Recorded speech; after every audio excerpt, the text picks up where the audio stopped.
All right, can everybody hear me? Testing, testing.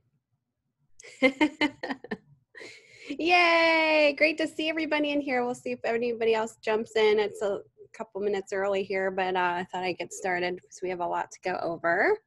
Welcome. You guys are in the midterm week here, so you're halfway through. I know it goes really, really fast. I always like to say, I wish I had 2 more weeks of each class to teach. It just seems like there's just not enough time sometimes. So how is everybody doing today? Aw, good. I'm glad you're enjoying this class. Is everybody enjoying the sunshine? I know in Pennsylvania here it is hot, 90 some degrees. Oh, I'm great. We had a wonderful 4th of July weekend. Just had family and friends over. Oh, it's raining there. Yeah, we need rain. It hasn't rained for weeks here, and our grass is getting really, really, really dry. Once it rains, though, it's never a balance. So I'm sure once it rains, it won't stop. So it's kind of like you wish it would rain, but then you kind of don't wish it would rain. California's hot. Kansas is very hot. Yeah, it's real hot this year, too. Not complaining, though. I'm loving it. Our pool just opened here in our community, so super thankful and blessed for that with the whole COVID situation. I know a lot of public pools are closed here in Pennsylvania, but we have in our little neighborhood community, we have, I'd say a private pool, but we all, it's kind of public to our neighborhood, but they finally opened a few weeks ago. So definitely taking advantage of that, hopefully not going into a second lockdown here, praying and hoping that that's not the case. I know we've had an uptick in cases here, which is kind of scary, but hey, that's what's going to happen when you go back to green, which is what we're in a green level here in Pennsylvania, which means everybody's able to congregate. So, all right, well, welcome to week 3 live lecture. It is July 7th, and we are definitely going through some crazy times in 2020, but hopefully you guys are enjoying this class. And what did you guys think of the Illustrator projects? Did you have fun with that? Did you find it challenging? Were you frustrated by a tool, or maybe you really liked a tool that you were using? Did it surprise you how easy it was to use? Maybe not. Very fun. It seemed like a lot of you guys had a lot of fun.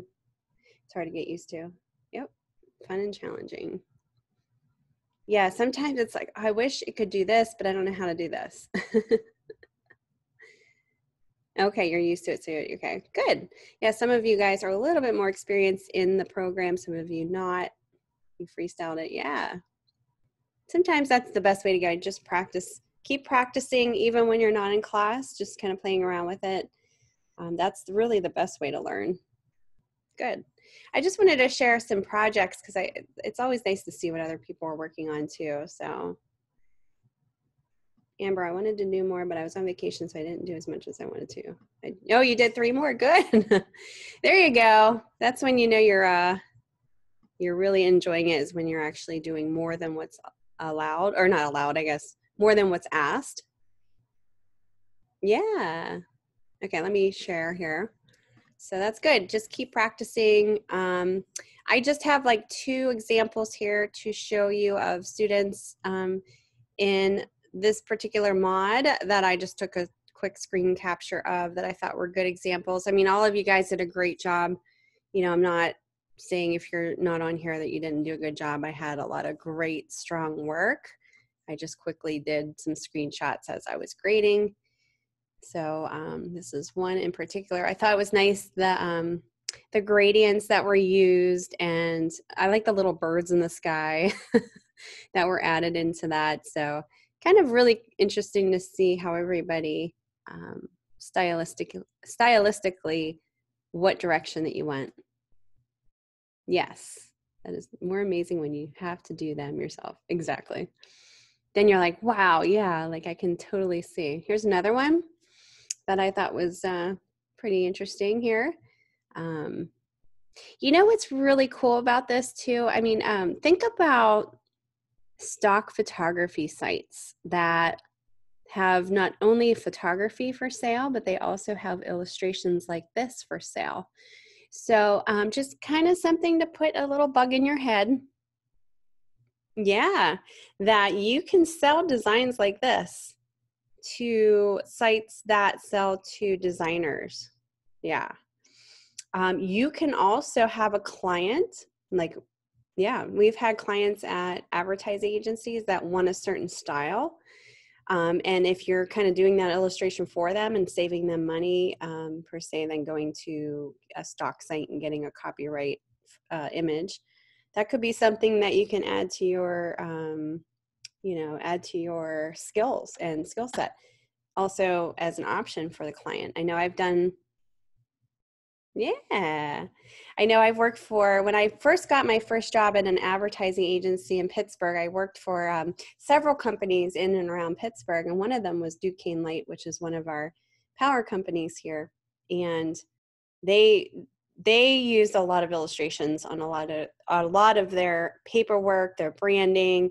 So I did some by myself and others that I bought on the photo stock, but just kind of keep that in mind, that could be an option too.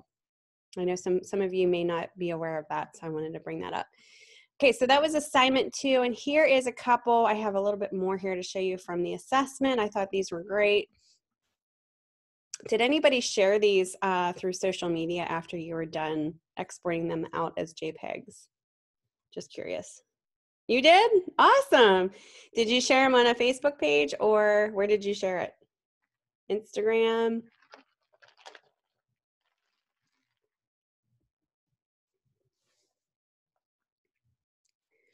Probably different social media sites, Facebook and Instagram. Awesome. Yay. Did anybody comment on them? Just curious.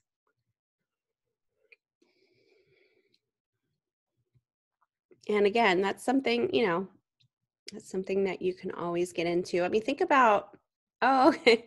Well, I think there's so many different memes out there in quotations. Sometimes people get overloaded. But think about, like, have you ever heard of Etsy? I'm sure you have. ETSY. It's this little store that you can sell like handmade stuff. Yeah. Yep. Very popular. Well, you guys can, that's another avenue which you could do as like a second hustling type of a job. I've had a lot of designer friends that go on there, and they do a lot of invitation design and signs and quotes like this, where it could be printed out as a poster. So all you would do is create the design, and then the person would buy the template. And let me tell you, I'm guilty of being a lazy designer at times. I have bought one for my daughter for one of her birthdays because I didn't have time to do anything and I wanted a specific design. So I went on Etsy and I actually bought a template, and then I printed it. But, things like that you can make money off of. So, think about that. And this definitely could be something that these quotes can be printed out into, cards or, posters or something. So, but here's one I thought was kind of interesting. Here's the other ones here. Hold on. To be a rainbow, oops, in someone's cloud. There you go. 2 for $12. There you go. So look how this was created in a very fluffy way. And the words are variated to represent what they're visually saying. So rainbow is a very scripty, fun font, as well as cloud. And then you have the added visuals to kind of support that. Here's another one that I thought was kind of cool, typography wise. See the beauty and the chaos. It's kind of neat to see the variation of the fonts being changed here, as well as the color. And the chaos that's going on in the background is a nice chaos. You got the mixture of the textures and the layers. Yeah, it's very cool. Here's another one. There is nothing permanent except change. So it's kind of cool to see the change in color. Good morning. We're just looking at student examples here. Yeah, change in color. You could say it changes in font. The font changes itself. Yeah. I think this is the last one. The past is your lesson, the present is your gift, the future is your motivation. So, oh, well, you know what? You can always keep working at it. You know, even though you're done with this project doesn't mean that you can't go back and do it on your own. You know, this is something cool to play around with because you can post this to social media. I mean, look at all these. These are all really great examples that I would actually have posted or excuse me, printed out and used somewhere.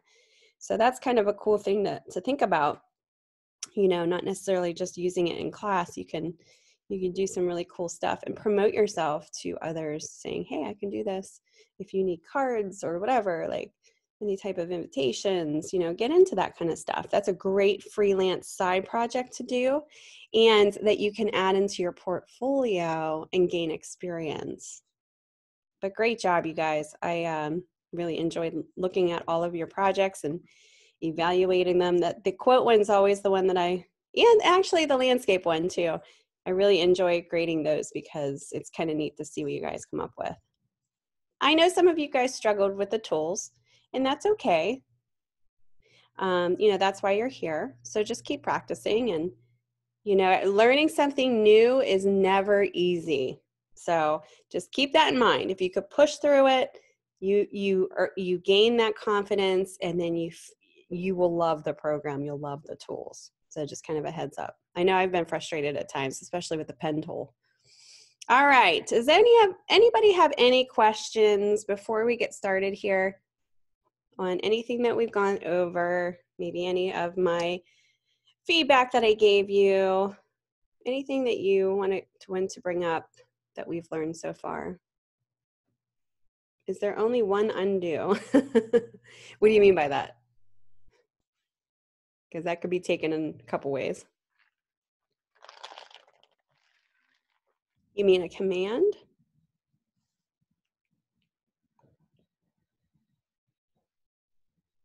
Like a keyboard command?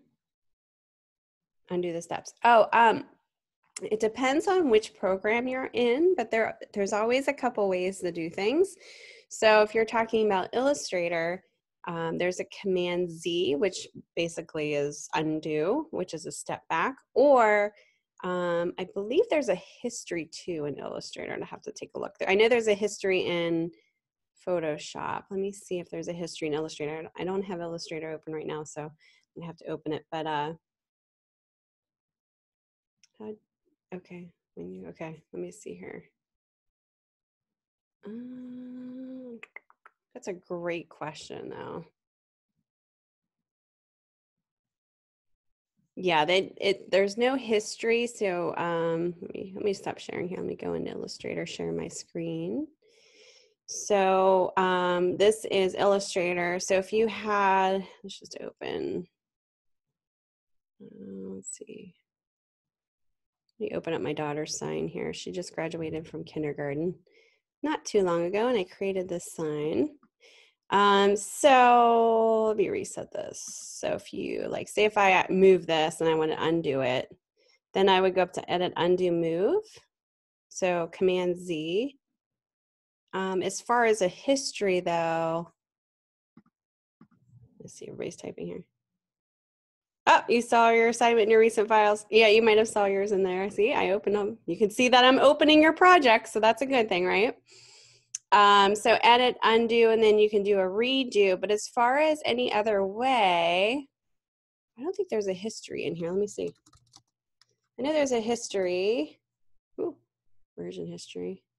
There's a history panel that I'll show you in Photoshop that I'm talking about. But yeah, that's the only undo that I can see there.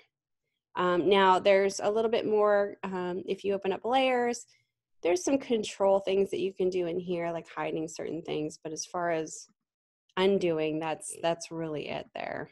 So that's a great question though, for sure. Okay, somebody else has a question here. Hold on one second. Do you use a mouse or the trackpad for designing? How do you do it? And what about tablets like iPad Pros and Apple Pen? That's a great question too. So I've designed both mouse and trackpad. It's really a preference. only when you're on your own computer. If you go to somebody else's studio, say if you work for somebody else, you might have to use whatever they have. So I've designed on both trackpad. I have a MacBook Pro. I actually have two. One's a little older that I don't use anymore. They both have trackpads. Now before that, I had a huge 27-inch desktop Mac. So it was not a MacBook, but a Mac. What do they call that? I'm losing my mind here. You know what I'm talking about, the desktop version where it was a really big screen, 27-inch. I can't remember. iMac. It was just iMac. I think that's what they called it. And that, I actually had a Magic Mouse that I designed with for a while. And then I bought an external wireless trackpad to go with that. And I used both. So it's completely up to you. You might want to kind of play around with both of them just in case you get in a situation where you're having to do either or. Now, as far as an iPad, an Apple Pen, I don't design on an iPad. You know what an iPad is really good for when you're a designer is if you're meeting a client, say you meet at Starbucks or wherever, and you're just kind of meeting, trying to get the creative brief down pat, getting ideas, kind of sketching up stuff. You definitely can use that. It's a great thing to use. You can have like your pen, you could do like thumbnails and write some really cool ideas down for the brainstorming part. But as far as designing goes, I've never really used it to actually design anything. I think it's a little harder to access certain things that way because you don't have that keyboard option as easily, like where your hands are. I know there's keyboard options, but it's just not as easily accessible. You have to do it a certain way, and it's smaller to the screen. And then also you can use it to save files to say like an iCloud option, like as far as what we were talking about there, and certain to save your files and stuff like that. But if you were to want to, well, I think externals, I don't know if you can get externals plugged into that. Maybe a thumb drive. If you can do a thumb drive, you could probably do an external too. I just use iPads for like the initial design stage. Yeah. That's a great question too. I know there's certain people that like to use it more for tracing a lot of stuff, illustration work. And that's probably a good, when you have that pen tool, it's a good thing.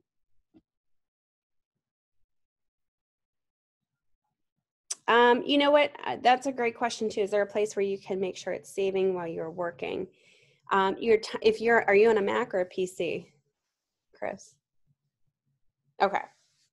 So do you remember that time machine option I showed you? Okay, so that, here, let me share my screen here. That is a great place to start because what happens is when you do the time machine, which, like I said, I just bought my computer. I have to set this up for myself. When you do the time machine option, where's my time machine option here? Oh, sorry. It will automatically update. Why isn't this scrolling over here? It will automatically update for you during certain times. So I'm going to cancel this because I don't know what the heck's going on here. I need to go through this myself so that I have a backup option. But what happens is it's a continuous backing up of your stuff throughout the day. And then you can control when those backups happen. But usually they run, I think every like 5 or 10 minutes. And then your iCloud, say if you have a Dropbox or Google Chrome, I believe if you have it synced up and it's running correctly, it will update as you save, maybe not as you go, but when you save the file and you're working off of it from the iCloud, it's going to sync it in, sync it up to the file that you were saving over so that it's updated. Does that make sense? So if you're opening up from the Dropbox, it's going to save over the old version if you're just doing a file save. So it's kind of like a backup. Yeah. All right, great questions, you guys. Any other questions? Yes, I agree, Tori. I use iCloud. I use Dropbox too because I ran out of room on iCloud. So I was like, okay, well then I'll get a Dropbox. I don't want to pay money. I got to get a Dropbox. And then I have like 2 externals that I already have. One's not quite full. It has 1 terabyte, but it's not quite full that I back up to on. But yeah, OneDrive. You guys don't like OneDrive. Is OneDrive, is that an online cloud? Is that yeah, that is a cloud. Yes. Very, very good. Okay. All right, so great questions, you guys. Always good to bring up some things like that because sometimes you guys are thinking it and I don't, it's good to kind of give you that, my side of the perspective and how I've used it in the working world. Yeah, it's always good to have some external hard drives, just in case something happens, say internet-wise, you don't have access to the internet, and I've had that happen on my end many times. So it's always good to have that backed up, especially if you're meeting a client. If you're taking your computer and meeting a client to show them work that you saved on an iCloud, you're not necessarily guaranteed that you're going to be able to hook up to a Wi-Fi. So think about that too. All right. So let's go over week 3 objectives. This is what you guys are going to have. If you thought you had fun last week, you guys are going to be like super excited about this week because we're going to be jumping into Photoshop. And how many of you played around in Photoshop? Probably, right? A lot of you guys love it. I know some of you guys commented about this in week 1 discussion. Good. Yeah, Photoshop. I always say it's a monster program. It's very monstrous, meaning it's huge. There's so many things that you can do with it, but don't let it overwhelm you. Yeah, don't let it overwhelm you because you know what? And this is the God honest truth. As designers, you won't be using half of, maybe even more than half of what's available in Photoshop. Because there's so many different things available. Typically, designers just use it for certain things. But just think about all the careers that do use it. There's photographers that use it for a specific reason. Web designers use it for another reason. You're scared of it? Oh, you put yourself in a picture with your Rihanna using Photoshop. There you go. Tori, don't be scared of it. You're good. Okay, you love Illustrator more, but I do. Okay. I love it. Yeah, once you guys start really learning the tools in Photoshop and then you start showing people what you know how to do, you are going to have people coming to you going, do this, do that. Trust me, I'm not even kidding. Like old family photos, like restoring them. I've had, like, soon as I started getting to know the tools and starting to do that, and I told my family, hey, look what I can do. They were like, oh, can you do this? Can you do that? Yes. Yeah. And so I've said before, I love Illustrator more than Photoshop before. This is before I gained the knowledge that I did in Photoshop. So it's just something that you're comfortable in. Once you learn it, you get more comfortable. Uh-oh, there's a picture there. Is this your picture that you made? Oh, is this you Photoshopped in here? That's great. Oh, cool. Oh, that's awesome.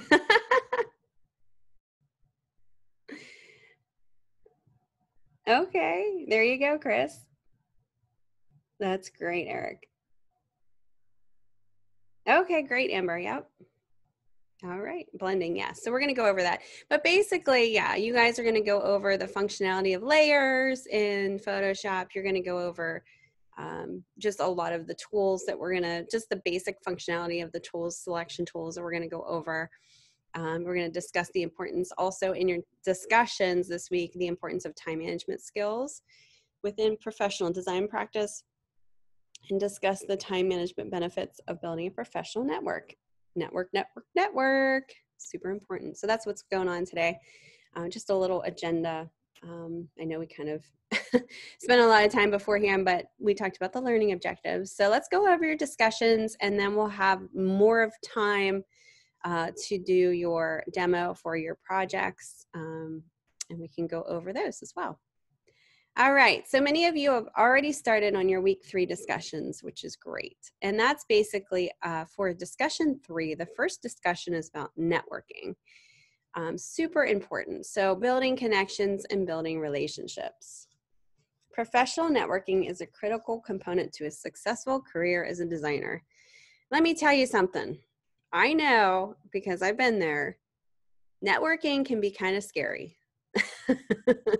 Especially when you're out there on an interview or you're at like meetups or whatever. It's scary. You know, you just, especially when you're new and you're new to the industry. I get it.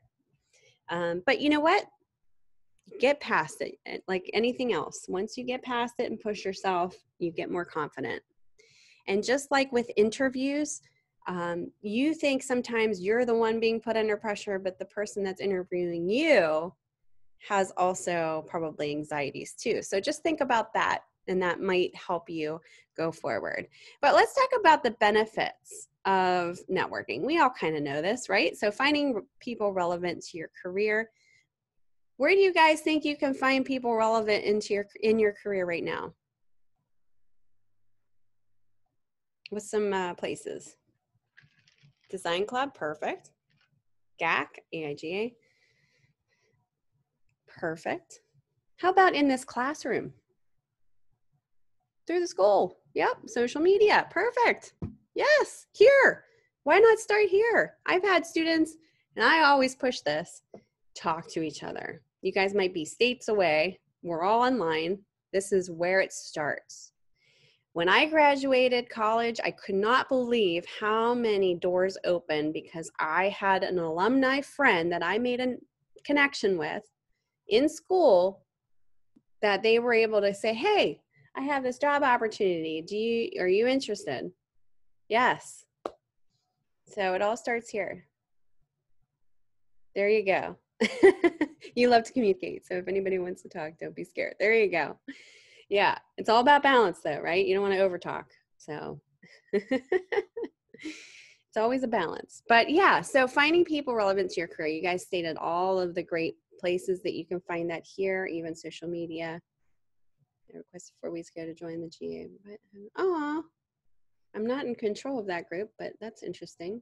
I think Sean might be. I'm not sure though. I think he's on sabbatical right now, so that's probably why. Just kind of be patient there. Having access to knowledge beyond your experience. Yeah. So having access to knowledge. So just even networking with people who maybe have that experience is great. Being the first person someone thinks about is a benefit for you. So knowing if you met somebody and you made a really good impression with them, not just necessarily your work or your portfolio, but say you just come off real positive person, you have a really good vibe, that makes an impression. So that's a good thing. Gaining access to help on a personal level and referrals to customers and job openings.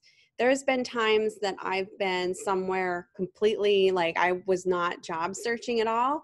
And I was talking to somebody and they networked me to somebody once we were talking about what I do.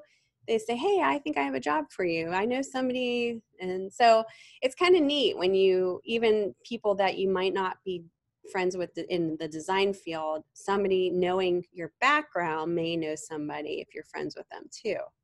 So think about that. So join a blog and participate. Sounds like you guys are doing a good job with, social media and all that here. If you can get into the groups, attend local design events in your area. You can search on social media for those. I know I've become on LinkedIn too. I think they have events posted. Attend conferences, even if it's local. Attend trade fairs if it's around you and you can, afford it. Join LinkedIn.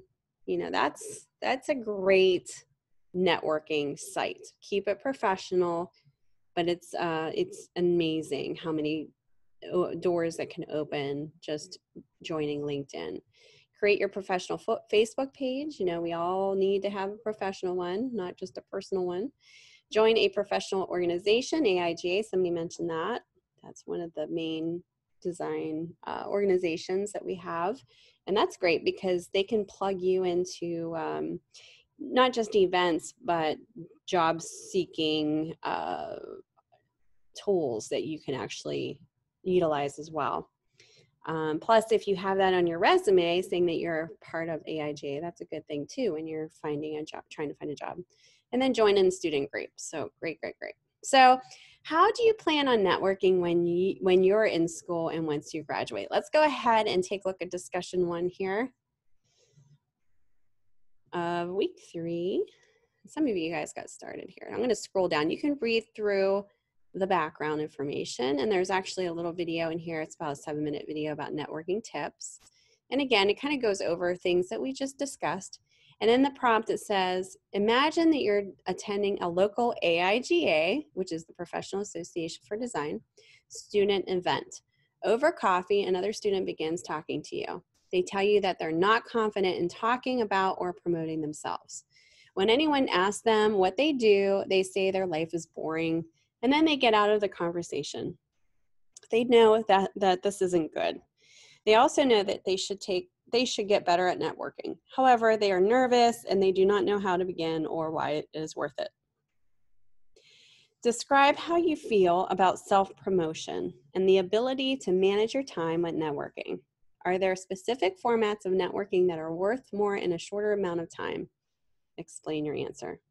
And then for your reply to your other students, come up with an alternative networking method that you think may be more effective or a more effective way of performing the format that your peer suggested. So you're kind of giving them maybe a new perspective on what you believe, may be more effective. Okay, so kind of put yourself in the shoes of this person, and you're having coffee with this other student and they begin talking to you, and think about it's kind of a negative feeling that you get, right? Because they're saying how their life is boring and they don't really want to talk. So describe how you feel about self-promotion and ability to manage your time. You can say it in a way that maybe you're giving advice to this other student that you're talking with. Give them some advice, but then also give us your thoughts too about how you feel about it. Do you feel nervous about it? Do you feel good about it? Kind of be honest and give us your perspective. And then how do you manage your time when you're not networking, your ability to manage your time? Talk about that. Any questions about that? That's pretty self-explanatory, right? Here goes my clock. So it's time for the clock chime. Well, at least it's on point now. I had to fix it. It was like 10 minutes behind. Everybody good with the discussion though? I actually started my discussion post here talking about networking and kind of giving you some ideas of how you can start talking in your initial post here. Don't forget, you can show pictures in your posts as long as you cite them. You can show infographics as long as you cite where you found them, stuff, anything. You can even post videos as long as you cite the source. Okay. All right. So that's pretty straightforward. Just make sure you're, substantially answering it and also responding to your peers. You want to get as much points as possible for that, right? So make sure you're doing that. Okay. So that's discussion 1. Discussion 2. Oh, this is about time management too. This is discussion 2. Let me go back to that here. Session 2 of week 3. Lots of discussing. Okay, so we're going to be talking about time management, and that's why this slide is going into time management here. So time management is the way we decide to utilize our time in order to maximize our productivity and achieving certain long-term goals. It's true. So we have to kind of make smaller goals in order to reach that final bigger goal. And that's kind of how I like to manage my time. I always have small goals during the day so that I'm achieving the bigger goals during the day or during the week. And that way I'm not overwhelmed. When I get behind, I'm not freaked out because, I'm that type of person that if it's not perfect, which I know I shouldn't be because I know about the perfectness part of it, I get overwhelmed and then I get discouraged and then I don't want to do it. So I'm sure you guys have been there at one point. So being successful at managing your time, figure out where you spend your time. Number one, determine what needs to be completed. So you may list some goals during, your time during the day. Decide how long each task should be. And sometimes, you know what, this is great because this will lend itself over to your career as a designer. I know, and this is a great habit to get into now as a student, because once you get into an actual place that hires you and you're a designer for them, they're going to have agendas for each day and what needs to be done and tasks and lists, or you will be making it for yourself there if they don't have it. Depends on where you get hired and how that all plays out. But typically they do have, things that need to be done at, a certain time. Plan your week every week. Maybe you'll get a breakdown at your work. This is what needs to be done today. For example, block out distractions. This is a big one. That one's a big one, especially if you're working at home. Distractions are all over the place. I know you guys are all pretty much working at home too through college, and you understand that point immensely. Don't procrastinate. This is something that everybody's human. I procrastinate, but try not to. Try to get that, try to chip away at your smaller goals so that you're not overwhelmed. Don't forget to schedule breaks. This is super important. I like to go take, my dog for a walk or, whatever. Just whatever breaks that you have, little mini breaks is always a great thing, that you're not overdoing it and you're not getting burnt out. Make the most of your in-between times. So I always like to say I work in the cracks of time, because I have my daughter during the week, and through the whole quarantine, I was teaching her at home as well. So I like to say that I work in the cracks of time. When she's busy on her iPad or when she's sleeping, I'm kind of making the most of my time in between times, getting stuff done. Get organized and stay that way. You guys, hopefully we'll be getting to that. We kind of discussed this in week 1. Use calendar reminders and task lists. We talked about that too. And learn it's okay to say no to friends and family. That's a big one too. I'm a people pleaser. I like to have everybody happy. So it is hard when you are that type of personality, but it is okay to say no to friends sometimes when you have bigger priorities. So just kind of think about that. So discussion 3, and this is the second discussion for week 3. What do you feel is the key to good time management skills, and how would you explain it to somebody? That's basically what we're going to be discussing. So switch over to week 3, discussion 2. Go ahead and read through this. A nice little infographic here too you can take a look at. That kind of gives you some ways to, and we just talked about this, get on a better best practices track of time management. There's a really good video here, how to manage design projects. I would definitely listen to this 9-minute video. Very insightful in terms of strategies that designers do to manage their time. Okay, so for this discussion, imagine that you met a new student while attending the design club. She tells you she is having trouble meeting school project deadlines and wants to know if you have any secrets about how you complete projects on time. So she's basically coming to you and asking you, what do you do? How do you complete projects on time? What are the secrets? Consider some time management skills that have helped you with your job and school, and think about the methods you've developed and maintained to help you achieve your goals in an efficient manner. What do you consider to be a time management strategy that every student should follow, and what is the best way to develop your skill or that skill? For your reply discussion post, consider time management strategies that may sound better than they actually are. So there are strategies that are out there that may take even longer to do and may kind of, just hinder what you're doing. So are there any time management ideas you have tried to implement and found out later that they took more time than they were worth? And what made you realize this? So maybe you have an experience with that. For your citation, you might research articles that discuss time management strategies, successes, and failures. You can also find articles from experts on creating and maintaining time management plans while working on a project. You know, a lot of this is kind of, you're kind of coming from a student mind, I guess, perspective. So you may not have the experience of designing in the working world right now, like experience actually designing and working with people, but just think about how this could be in the working world. Maybe you even can use examples of, you know, it might not be design related, but of your job or jobs that you've had in the past that you can relate this to. And even relate it to your schoolwork as well, how you get things done. All right, any questions about that?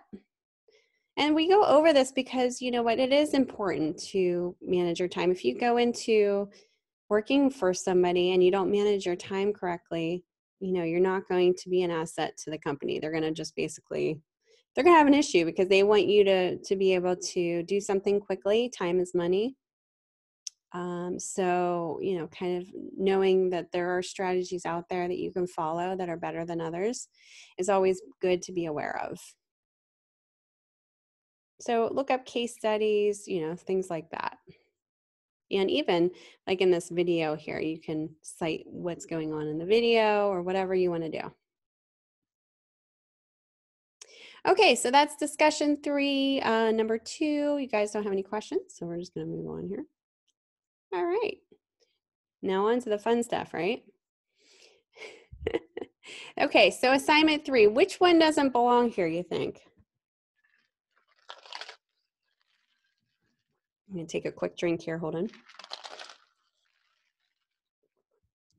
I can hear my ice. The deer.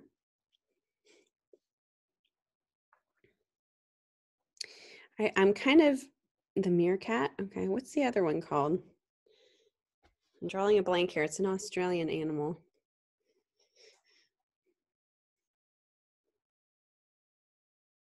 The meerkat. Yeah, I think the deer and the meerkat are definitely 2 that don't belong in here, but you could definitely see it, right? Yeah, the blending. Yep. You can see kind of the edges. Definitely. So that's basically what we're going to be. This is called a composite image.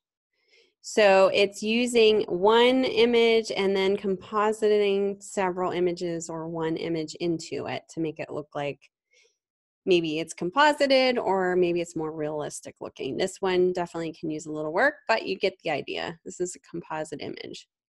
So basically what we're going to do for your assignment this week is you are going to be making a composite using the images provided. So you're going to make a document that is 7 inches wide and 5 inches tall, and you're going to keep it at 72 dots per inch. So it's, you know, just for use for the screen and the web. You're going to pick an animal, I should say an animal. You're going to use File, Place, Embedded to place your selected images into the document and place, order, resize them appropriately. All right, this is going to be fun. So let's go into your assignment 3. It's a little bit more long-winded here, but it goes basically into your Photoshop selection tools, which we'll take a look at. So go ahead and read up on these tools, and I'm going to go over them today in our demo. So you have the rectangle marquee tool, which is one of the easiest ways to select part of an image. You have your quick selection tool, another way to select parts of an image by using the quick selection tool. You have the move tool. We'll go over that as well. And we'll go over maybe additional other ones that aren't stated in here as well. But going all the way down to the composite. So go ahead and read the background. So a composite image is an image that blends together several different images into a cohesive whole. In this assignment, you will be using the selection and move tools in Photoshop to make a composite image. You will be provided with a number of different animals, hats, backgrounds, and props to choose from. Pick one animal, one hat, and one prop.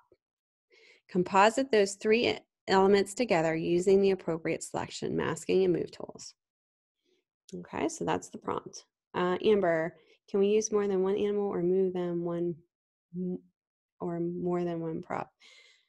I put 2 animals, 2 props, and 2 hats in one composite, but I can delete some. You know what? If it looks good, go with it. But at least have 1 animal, 1 hat, and 1 prop. I'm going to be flexible with that, but at least have the 3 there. Yep.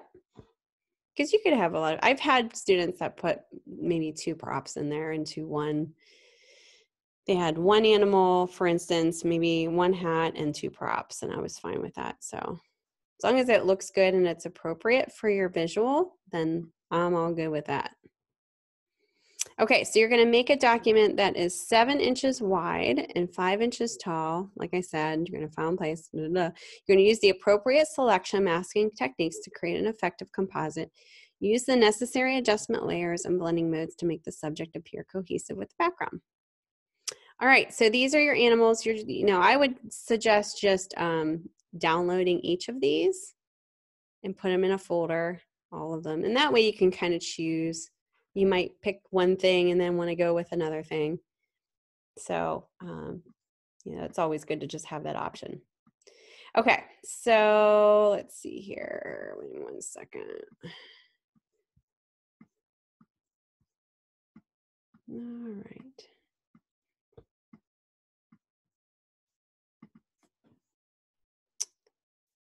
So I already have these downloaded too. I'm just trying to get my folder up here so I can, I do have it on my desktop. Assignment, okay. I got my picks. So I'm going to choose, let's do, there's hats, there's animals. I'm actually going to open Photoshop first here. And Photoshop, here we go. So go ahead and open Photoshop. One of the neat things, and this is actually, this is kind of like a quiz question, I guess, if you guys want to pay attention to this. When you first open, one of the quiz questions is, and I don't quite understand it, so I'm going to give this one to you. One of the quiz questions that it asks is, and that's my tattoo, by the way. I don't know why that's coming up, but you see my picture there. Okay, one of the questions is talking about when you open up Photoshop, the home screen.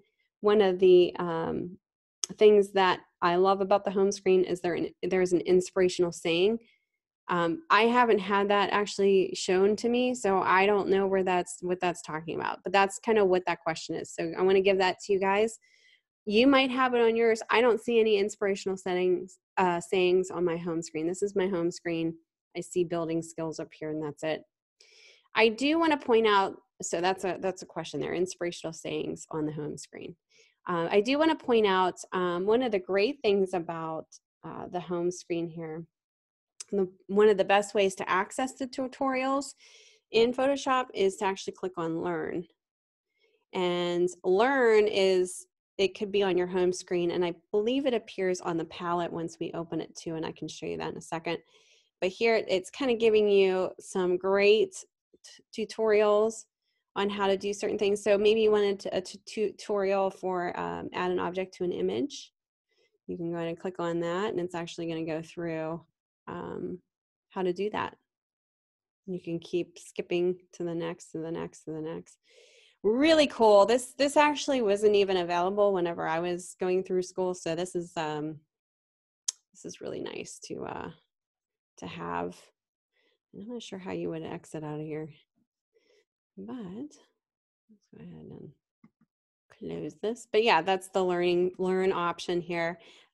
Excellent. And then you have tutorials on the web down here, which I believe are more video. Let me see here real quick, because I actually didn't click on these. Some of them are video and some of them are, this looks like a video, which are listed. So you can actually gain more, more extra help that way too. Now this is a great help seeking type of a, I don't know, you guys can't see that, sorry. There we go. That's what it went to. So this is the video that I just clicked on.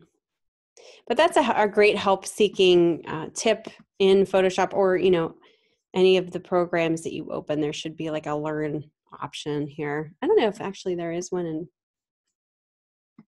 I didn't see one in Illustrator. I'd have to open that up and see. But anyway, that's what's going on there. Okay, so when you open up Photoshop, go up to, let's see. I'm going to share my whole screen so you guys can see everything that I'm doing up here, because I know you can't see my menu bar when I don't share my screen. Okay, so in Photoshop, anytime you want to create a new document, you can go up here to File, New, and you get a panel just like you did in Illustrator that kind of shows you different specs on image size or artboard size and measurements and color mode, all this good stuff. So you can either choose a template here, or you can actually highlight your width and height here and change it, as well as your orientation and your measurements, how you want it, you know, in measurement wise. So you guys are going to be doing a 7-inch. So you're going to go ahead and click 7-inch by 5-inch. So 7, it should be wider than tall. Just make sure this is in inches. And 72 pixels per inch is exactly what you want. If it says 300 or 150, change it to 72, just type it in there. Leave it at RGB, 8-bit's fine, transparent's fine, that's just your background. Everything else, just ignore and hit create. Okay, remember how I said that learning palette would pop up when we opened? Here's the learning palette. So this is what I just showed you in the beginning that showed up on your home screen. It can also be accessed here as a panel as well. So that's just your learning panel. If you don't see it, that's where that's at. So if you have a question, you know, if you want to know how to fix a photo, there's just different tutorials and help that you can see there.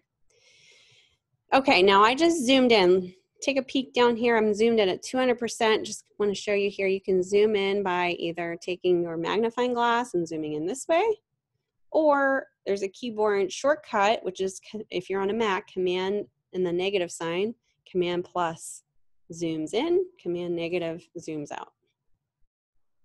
Okay, but we're at 200%, so that's kind of blown up a little bit. So just to kind of give you an idea, when you place your image in here, if you zoom in on it, it's going to be pixelated looking because you're zooming in more than 100%. Like right here, I'm at 300. So just kind of get an idea. You're not doing anything wrong. It's just the way it is because it's a lower res canvas and image that you're placing in here. Okay, so once you create that, you can kind of look around your artboard and see that it looks very similar to how Illustrator has their panels. You can, again, go up to your settings for your artboard and reset it based on what you're working on. You can reset it up here. You can create a new workspace based on this class. You know, it's completely up to you. Again, how you can access your panels if you don't see it on your workspace is go up to Window. And here are all the ones that aren't checked are available to you. They're just not showing. So let's say if you wanted to bring up your color swatches, just go ahead and choose swatches, and it's going to bring up your swatch panel. Now it may kind of nest it into your, you know, other tabs here. You can always pull those out just like you would in Illustrator. That's kind of the same thing that you get, like as far as navigation, accessibility. It's pretty similar to all the programs. Like InDesign is somewhat the same, but Illustrator and Photoshop are pretty exact and the same in terms of their panels and how they look, how they are accessed. You can close these if you want. Close, you know, completely up to you. If you close them, you can always bring them back up. It's not like they'll be gone forever. We want our layers panel back up. So I'm going to go layers. Okay. Layers panel is one that you want to have pretty accessible because this is how you work with your, this is the main palette that you work with for everything that you do. Let me get rid of these here. Let me get more room. There we go. So layers you definitely want to have as one of your primary panels. Okay, so just like in Illustrator, you get a little toolbar, and I just pulled that out of the workspace, and you can, you know, adjust these just like I showed you in Illustrator based on your preference. And you may notice that the toolbar in here, all the tools in here are a little different, but they work just the same in terms of if you hover over them, Photoshop intuitively will show you and tell you what these tools do. So the Move tool, you can see here, moves a selection or layer. And there's a little arrow in the bottom of this one. So if you hold hold that button down with your selection, it's just telling you that there's more tools under there. So there's the artboard tool that you can also select. I think the artboard tool is you can like crop it and do stuff like that. I mean, there is a crop tool here. I think you could do slices with that for web design too. All right, there's the rectangular marquee tool. This is something that is talked about as one of your selection tools. So your selection tools start with the marquee tool, and underneath that is the elliptical marquee. So these are all marquee tools. These are all selection tools. These enable you to select the image so that you can change it in any way. You can manipulate it. So this is a selection tool. Your lasso tools are also selection tools. It does the same thing, just in a different way. Your magic wand selection tool, quick selection, and your object selection are also selection. So all three of these are selection tools. Those are the big ones. And then you have your move tool, which kind of moves stuff around. Okay, so you have your marquee tool, and we're going to go over these individually here. The tools that you won't be touching are, below here. The crop tool is basically cropping your image. Yours might be a little different in how this is set up too. You have the frame tool, the eyedropper tool. You can select certain colors from a photograph.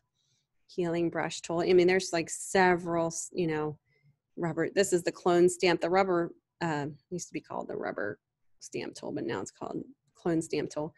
Great tool. You guys don't necessarily have to use this, but when you learn Photoshop a little bit more in detail, you'll be probably messing around with this tool. You have your gradient tool, and then all the other. And what's really neat about Photoshop, it's kind of like has anyone ever developed film, like a 35 millimeter film in a darkroom before? Has anybody had experience doing that? Just curious. I know I'm dating myself. Yeah? Okay, so you probably will relate this a little bit more. I know I've done this in my undergrad. We had an actual dark room, and we developed our own film, and we did the whole development using the chemicals and all that good stuff. Well, this Photoshop, yeah, black and white only. Yep, okay. Me too. I only did black and white too. But if you're familiar with those tools, you'll kind of get a kick out of this, because some of the tools in here are kind of what you use in the darkroom. So the dodge tool, for instance, is one tool that we use as kind of and you could use your own hand too when you're developing film, where the light goes through, the actual physical light hits the paper, the contact paper. You can use something to kind of dodge the light so that it's lighter on the actual photograph. Well, this is acting the same way, only it's a digital tool. See how it's kind of lightening up that flower? Isn't that neat? Then there's the burn tool. It's the same thing, only you're burning in more light around there.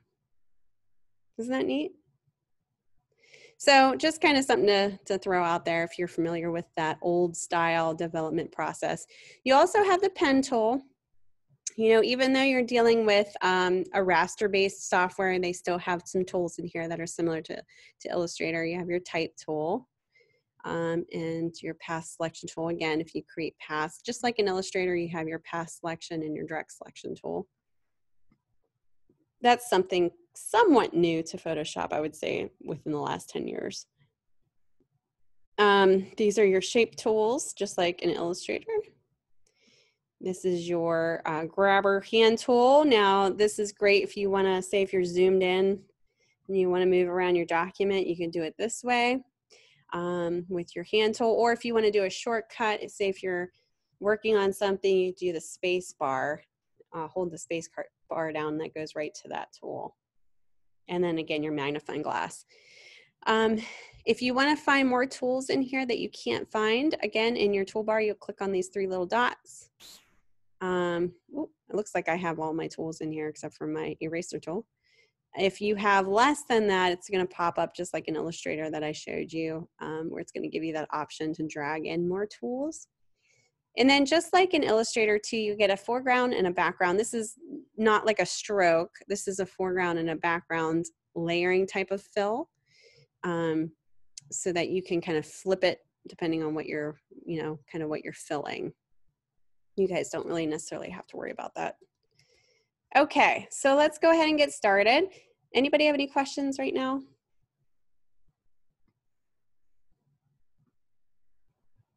Okay, so take a look at your layers panel. Pull this up. You'll notice when you create your layer, first layer, it'll say layer 1. Now, you can always rename this or you can just keep it. If you want to rename it, you would actually have to click on the actual word, double click. And for instance, you could just do background or whatever you want to name it. You can always add layers to this. I just clicked on the little add button down here and I'll add the top layer, and just like an Illustrator, whatever's on top is going to show first. You can delete it.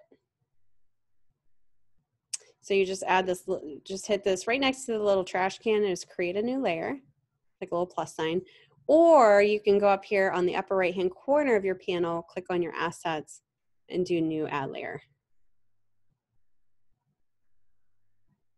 Then you can delete it if you want to. Yep. Okay.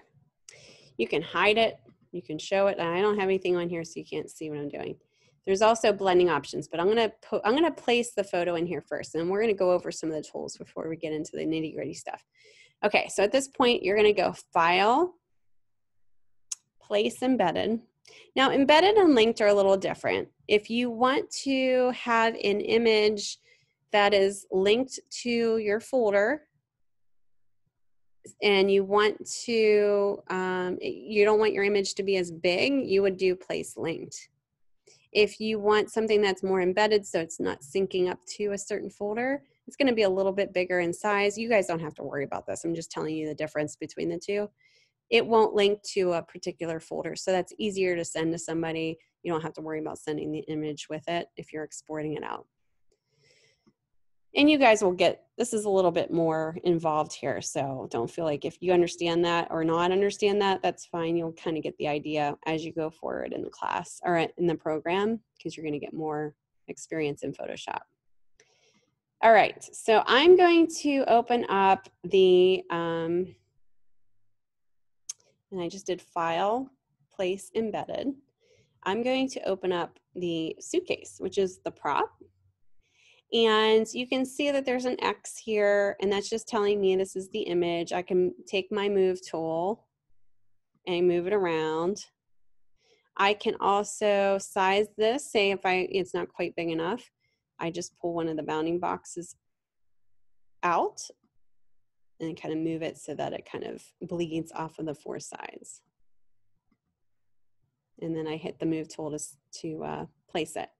Now, before we get any further, I just want you to notice that when I place this in here, notice how my layer changed. So when I placed embedded, my background, when I named it background, it renamed it to the actual file name. You can always double click in here and rename this if you want. It just names it the image that you embedded it with. That's fine.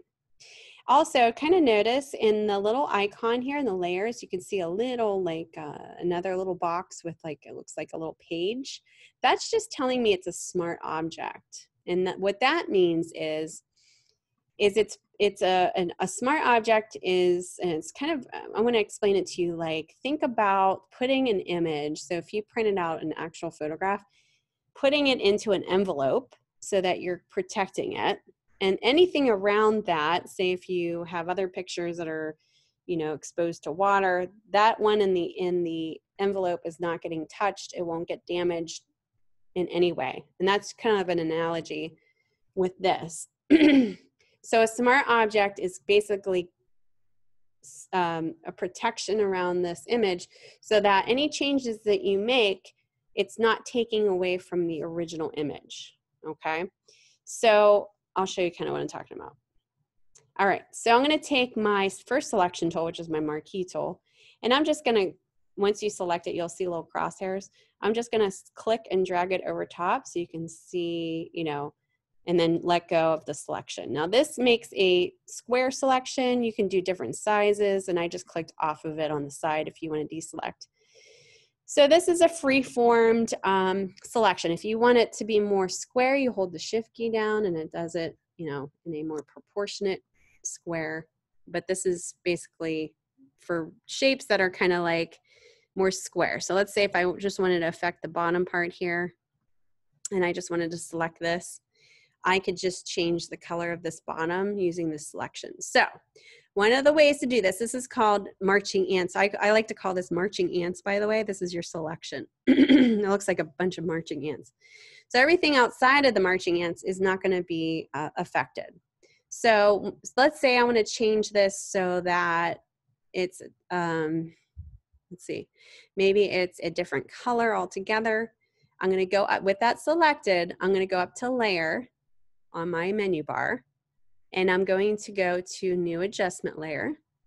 And an adjustment layer is great because it's going to add another layer to your layer so that you can edit, change, manipulate this adjustment layer without doing anything to the original image. So let's say I want to change, there's different types of filters you can choose. I'm going to choose hue and saturation. It's going to bring up a panel, and you could just name it hue and saturation, that's fine, click OK. But notice how it added the adjustment layer on the top here. See how it's added to that?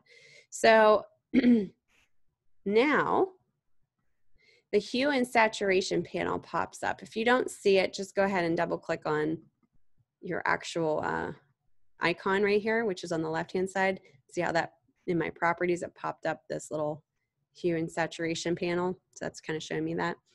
So now with this panel available, I'm going to go ahead and slide this over to the right. Look how that's changing that color. Just how I kind of selected that. So it's just affecting that selection that I made. And I can change the hue, I can change the saturation, I can change the lightness and the darkness. Pretty cool.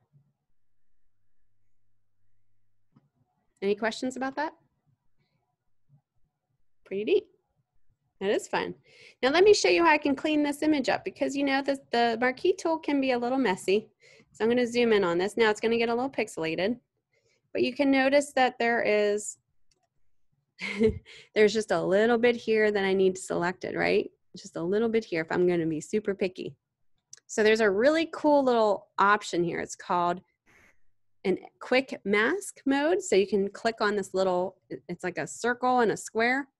With that selection that you just changed it to, with that layer selected, what we're going to do, actually with your, I think you need to, hold on one second. Whoop. There we go. Okay, so with that selected, I don't know why it's not showing it. Take your, now there's a brush tool, almost like a paintbrush. If you don't see it on your panel, hit B on your keyboard and you should go right to it. Now you can see my brush is real big. How do I adjust that? Well, I can go up here in the presets and change it, because anytime you select a tool, your presets will change up here so that you can adjust the tool itself depending on what it is. So you can make it smaller up here, and you can change the hardness as well. You can make it more soft around the edges. If you're on a Mac, the shortcut key would be, let me go back here because I just, okay. The shortcut key would be the right or left bracket. So the right bracket would be bigger and the left bracket would be smaller.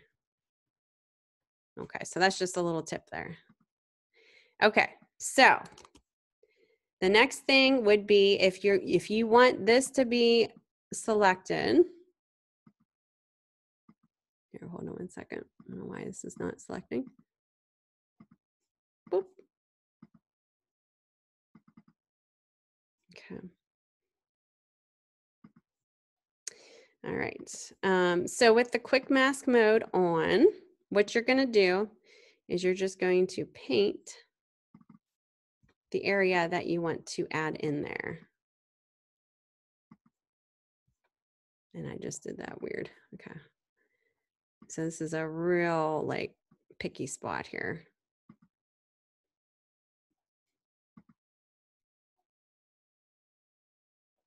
Nope.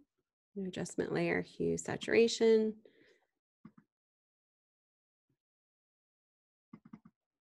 Oh, You know what? I just lost that selection. Oh, there we go. Hold on, let me trash this here real quick.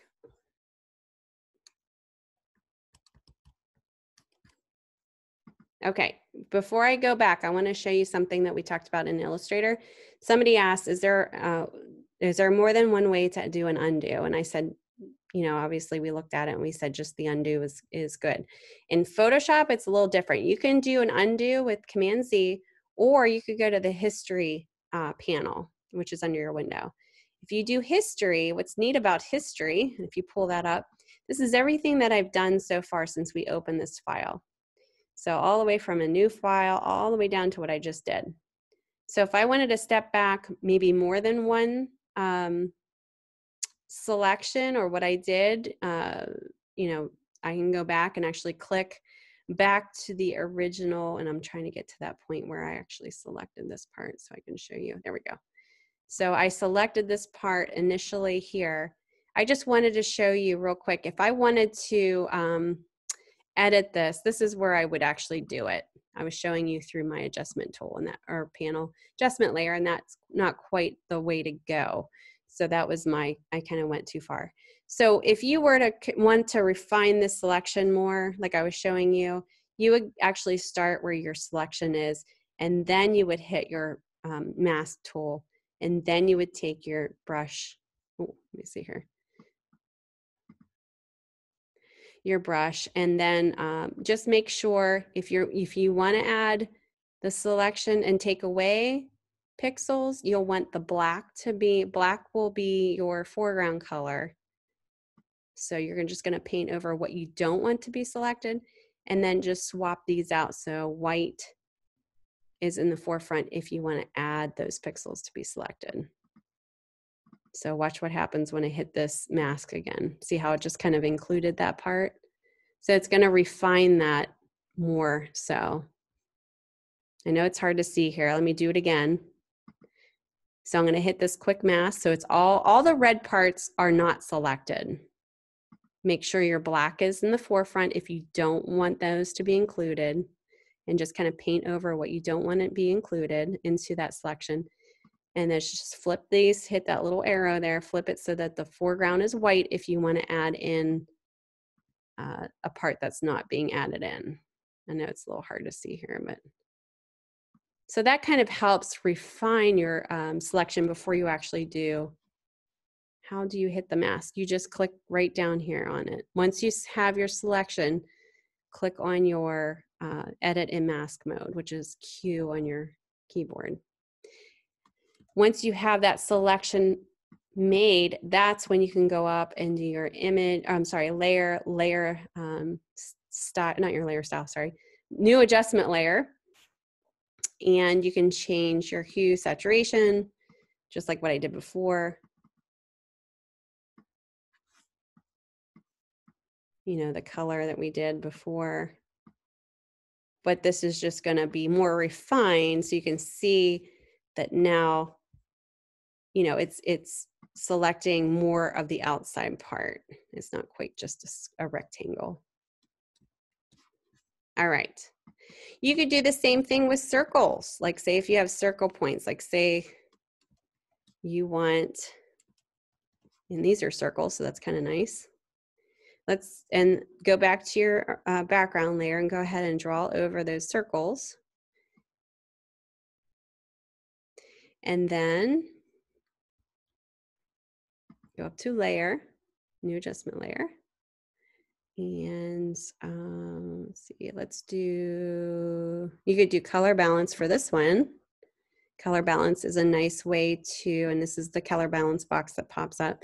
You can adjust the color. So say if you want to add more red to it, you can add more red to it. Now, this is another thing I want to show you too.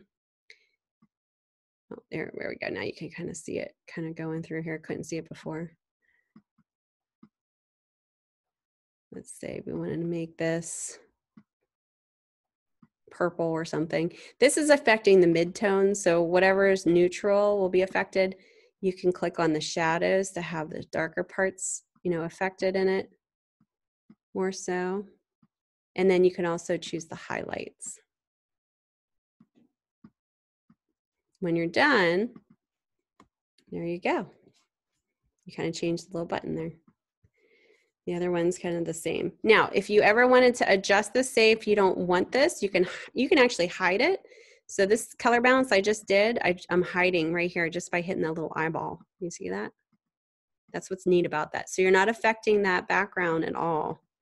You can delete it. You can even edit this. Just double click on the actual icon. It's going to pop up this panel. Watch what happens when I do it to this one. So it pops up when I double click. So you can go in and actually change the color altogether. Okay, so did you see how that button changes too? I don't want that to happen. See how that button changes with it? I don't want that happening. So how you would do that, and that's my little change here. I'm actually gonna, and you can rearrange letters. You can actually pull this layer down below the other change that we just did. So let's say you're still changing things and it's still affecting the button. See how that button's still changing that little, I say button, but it's like a little metal grommet. We don't want that to change. So what we're gonna do so that this color is not affecting this color is we're gonna put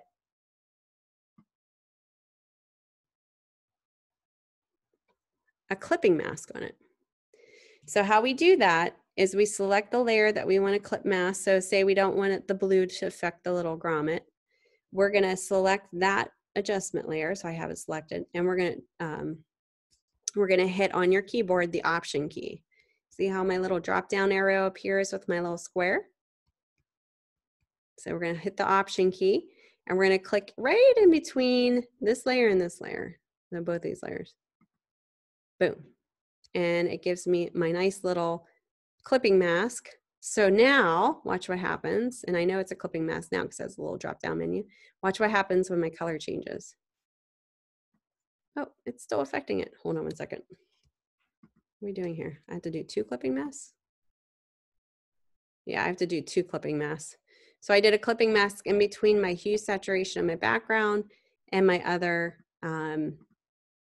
button layer as well. So I had to do 2 clipping masks so that they're independently not being affected with each other. So if you do 2 layer adjustments to your image and you don't want that to dictate the color of everything, you're going to need to do a clipping mask. Does that make sense? Or did I lose some of you?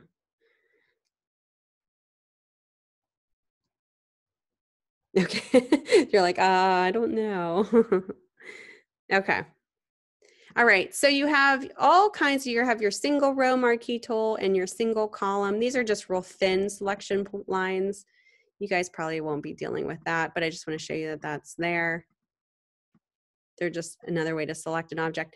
Now, lasso tools are great because lasso tools are another selection tool. Here's the lasso tool we're going to choose all on your keyboard. And what's nice about these is and I'm going to show you this in another way. So at this point, here is my suitcase prop.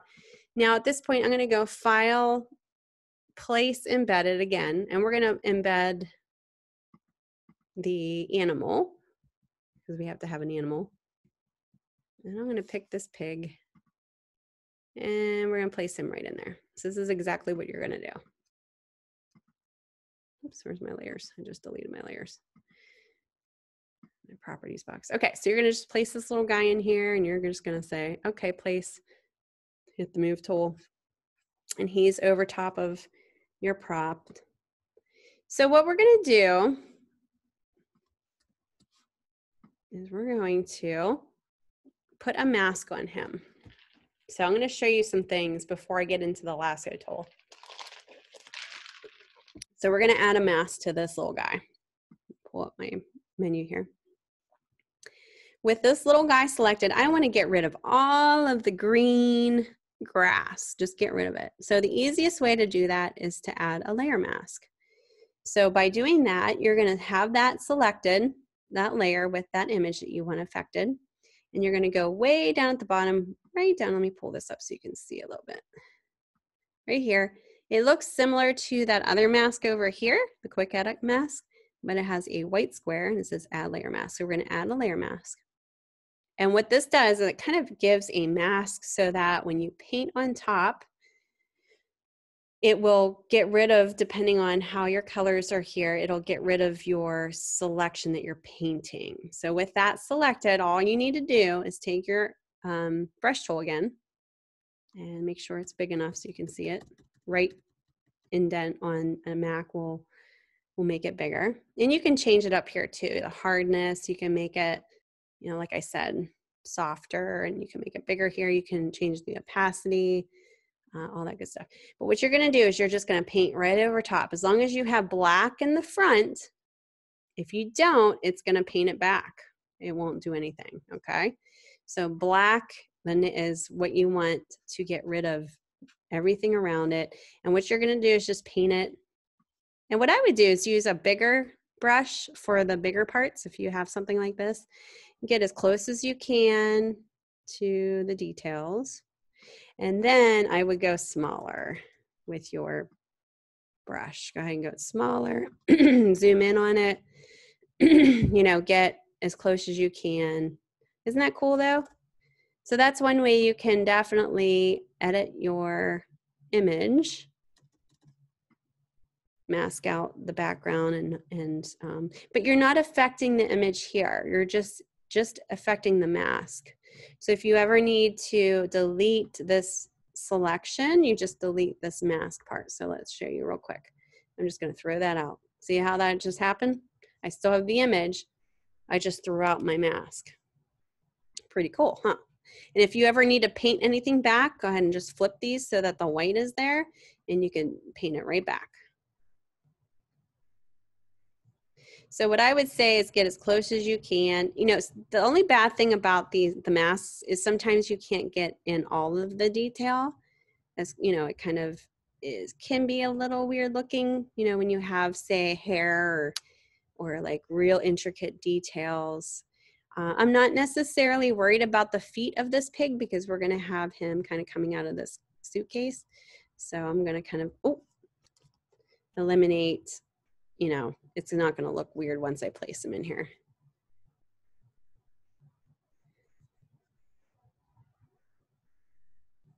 Now, if you want a more precise selection, say, you know, this is not doing it for you, and you want to get really into there, let me do this first. There's another way to do that with your lasso tool. I'm going to show you this in a second. Okay, so that's one way. Another way you can do is your lasso tool or and I would either do the magnetic or the lasso. I like the magnetic because it actually does the work for you. So the lasso tool is more of a free form tool. So let's say, for instance, I wanted to use this for just around this pig's back. So I would start somewhere where I know I want it to be selected. I'm going to click and drag. And it's almost like a pen where you're just clicking and holding that selection down. And what I'm doing is I'm just selecting the edge of the back, and then I'm going to go out like this and go back to where I started. And what that's going to do is it's going to select all that green area. So then, I just have to switch this to white in the front and hit delete, and it deletes it. That's one way. Another way is the magnetic lasso tool. And like I said before, that's kind of nice because anytime you click on a pixel, it's going to remember that pixel information, and it's going to, of course, I'm probably not starting in the right, oops. Let's go down here and do this. So if I had the magnetic lasso tool, I would start somewhere on the edge and click. And what's going to happen, wherever I click, it's going to grab that information. And all I have to do is just kind of, and I'm clicking as I'm going here just because it's very similar in hue. I just have to drag my cursor over the edge here. If you go out like this, like I just did, hit delete until you go back, delete, delete, delete. And what happens is it deletes those anchor points. I'm trying to think of the name of that. These are kind of like little anchor points that you're using. Okay, so I'm going to go back to my original. You have to go back to the original anchor point that you did in order to close this selection. And I'm going to hit delete on my keyboard to delete. As long as you have white in the forefront, it's going to delete it. So that's another way you can select. See how that's more fuzzy over here and this is more clean lines? That's the difference. Use what you think is, you know, play around with them. You know, use what you think is the easiest. If you just want to mask it, that's fine, just as long as you're kind of getting as close as you can to making it look somewhat believable, right? We don't want all the, you know, this is, obviously I would spend more time on this, but I got to go a little quick here. But does anybody have any questions about that? The actual marquee tools and how they work, the polygonal lasso tools. And I'm sure you might have questions as you're working in them, but how about the masking? Does anybody have any questions about that? It's pretty fun though. You can mask the whole thing. You don't have to necessarily use the selection tools, although it'd be nice for you guys to play around with that to get used to it. Let's say if you wanted to just use the magnetic lasso tool for this, you can do that for the little butt part. Okay.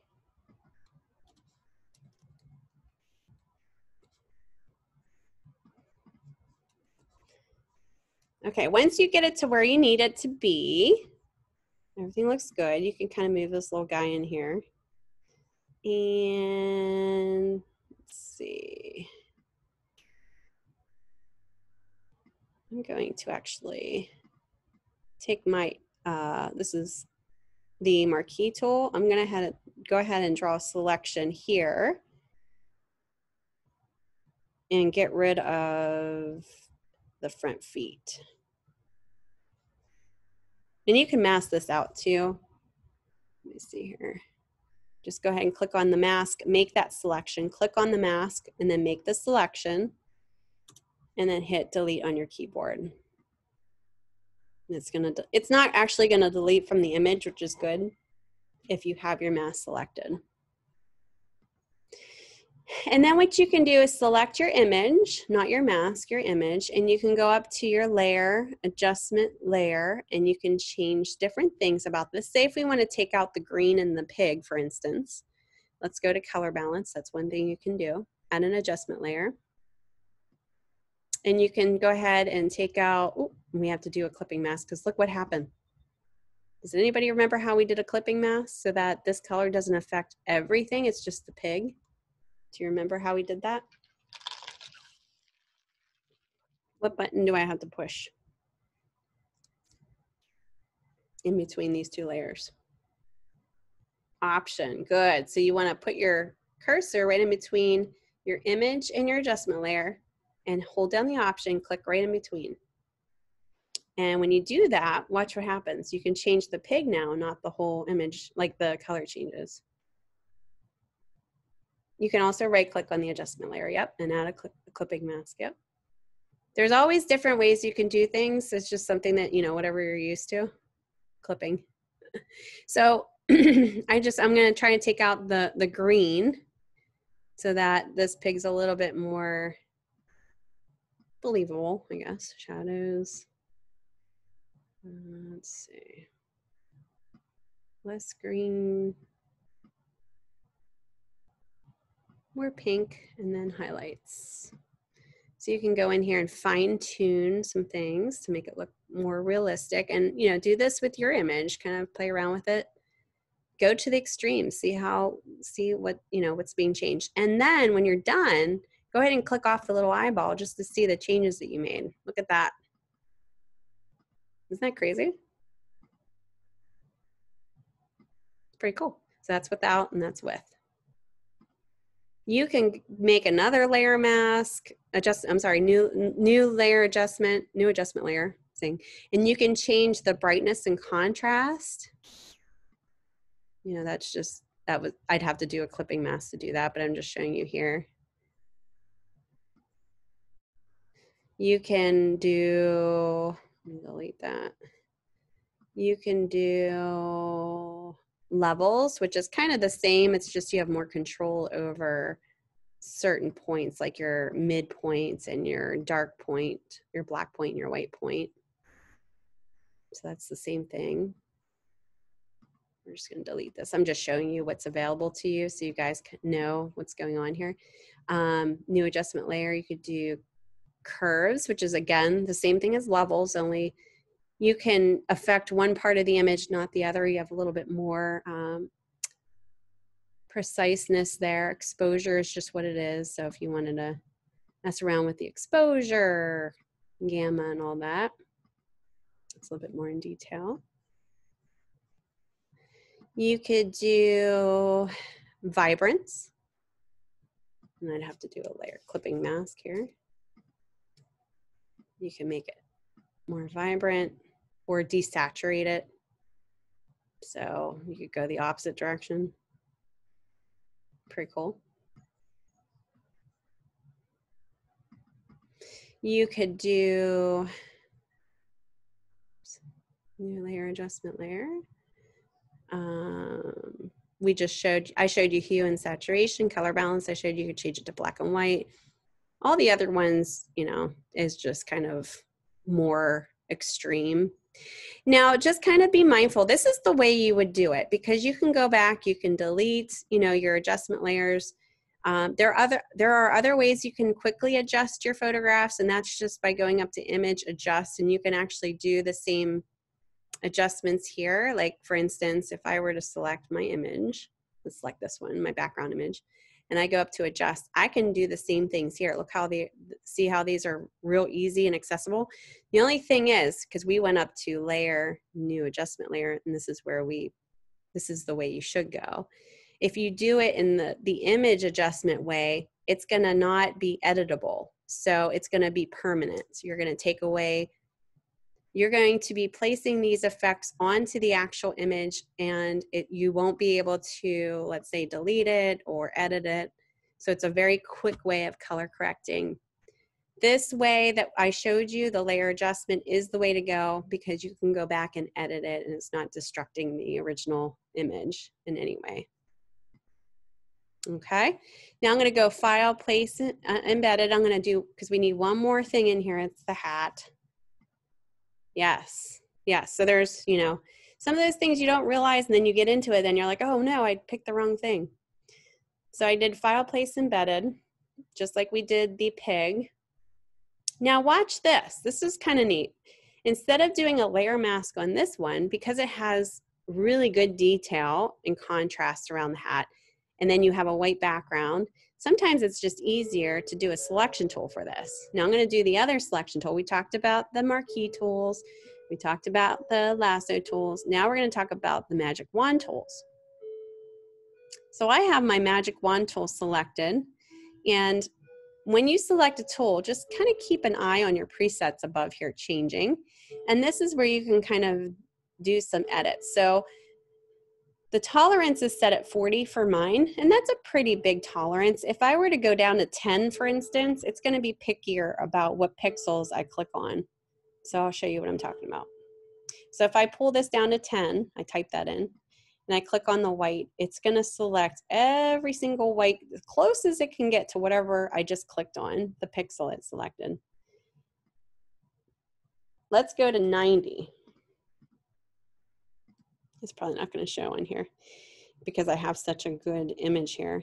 If you have it higher tolerance, it's going to select more of the pixels that are closer to that hue. And it's going to give you it's not going to be as picky. It's going to kind of give you more of the image itself to be selected. It's kind of hard to see here because the background is white. I would probably keep this at, if you have a white background, you won't have to worry about setting this tolerance. But let's say if this background had grass in it, that's when you would have to mess around with the tolerance. You would have to keep it, you know, have the tolerance set right so that you have, you know, what you need selected. So you might need to mess around with that. Because this is so close to, I mean, it's such a big contrast, I don't really have to worry about that. So 40 is fine. And once I select it, now I can add a layer mask. Oh, but what happened? What did I do wrong?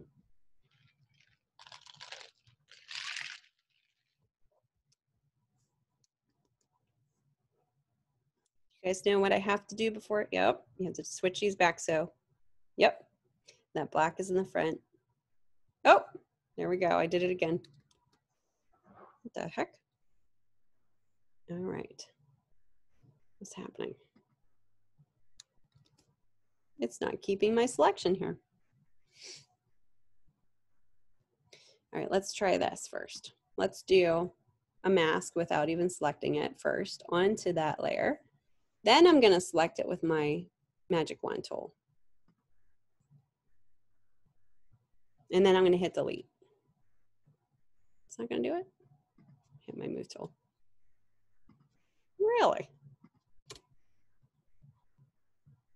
Let me see. There we go. Interesting. Okay. So I had to have, it's really interesting. I think it's because I selected the background instead of the hat. So that was a little confusing because typically I was eliminating the back, usually I'm eliminating the background. Well, that was eliminating the background from that. That's really odd. Okay. Let me see something real quick. Yep, see that's right because I can eliminate, I'm taking my brush tool and I'm eliminating whatever I need to because the black is in the forward. So I think it's because I had the background selected as, yeah, because I usually have the object selected. So that's what was going on. So I kind of did it backwards there. If I would have had, say, for instance, the hat selected, let's go back. Let me step back and I'll show you what I did. I confused myself. Come back. Okay, so I have the background selected. If I hit this quick mask, you'll see that the background selected, not the hat, because the hat's red. If I were to invert this, so meaning if I go up to select and inverse, instead of the background being selected, the hat's being selected, then I could do what I was showing you because then it's gonna do a mask. And that's with the black selected. Oh, wait a second. No, I have some other things selected here. Hold on. Oh. Now I have the outside selected. Hold on one second.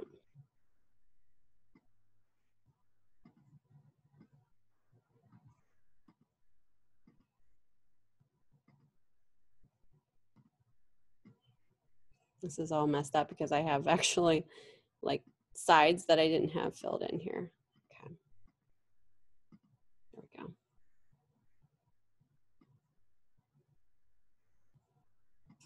There we go.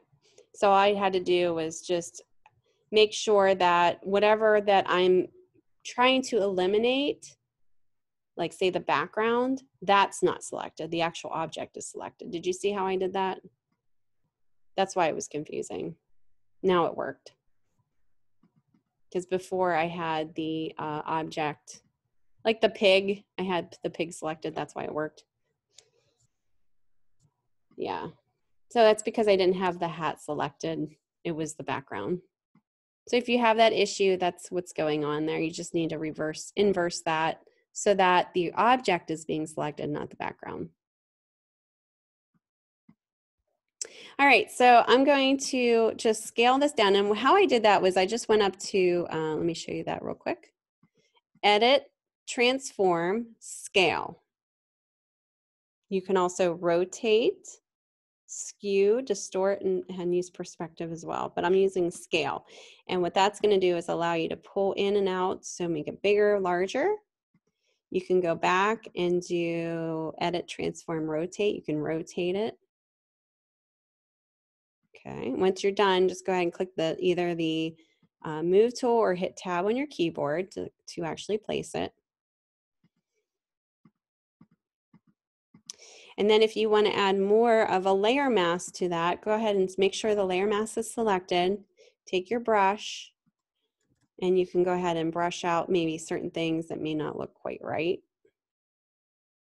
You could either use your brush or you can do your selection tools depending on how, you know, how detailed you want to be. See how like you can kind of see that little faded part there.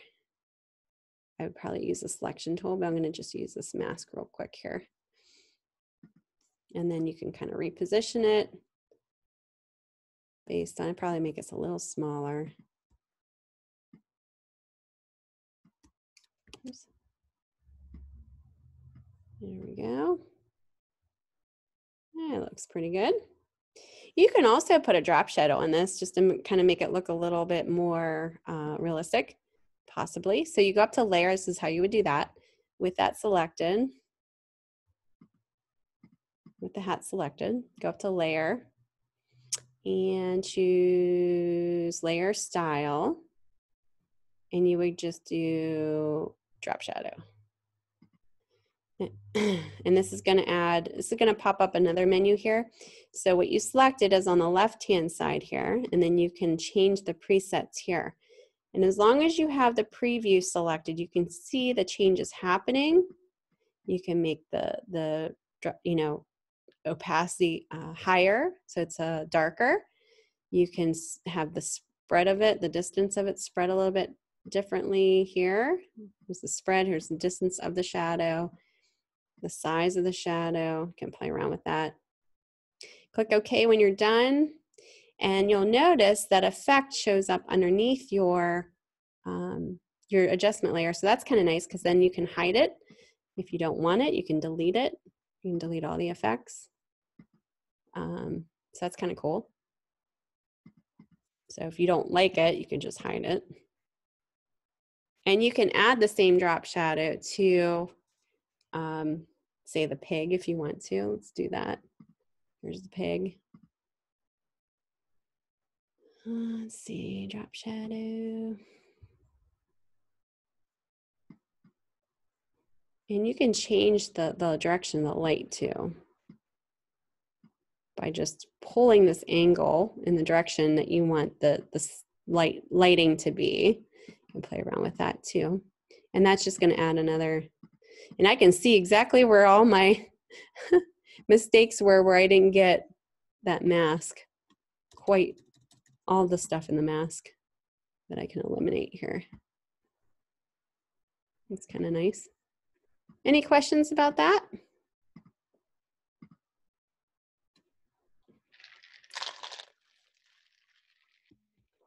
Pretty interesting. So you can go in here and,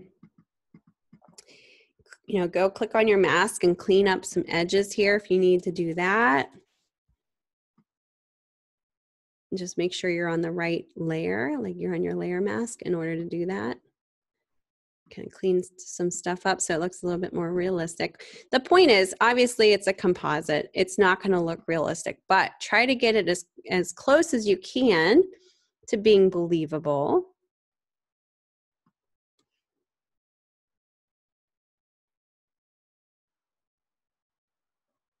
To make the hat look like it was on him, could I also put that layer with hat behind the pig?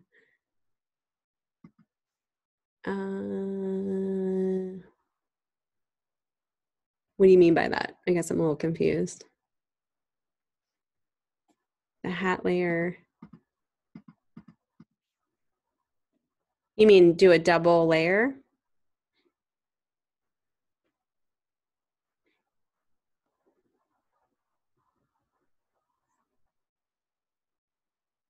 The ear part's a little weird here. I get that. Like send the layer back by picking up. Like you can duplicate that layer, if that's what you're talking about. And you could put it behind the pig. Is that what you're talking about? The duplicated layer can go behind the pig. Is that what you're talking about? I just don't know. Yeah, you can put it to the back. Yeah, you can duplicate layers and manipulate it based on. Oh, okay. Yeah. So let's see. I think I know what you're talking about because that was bothering me too.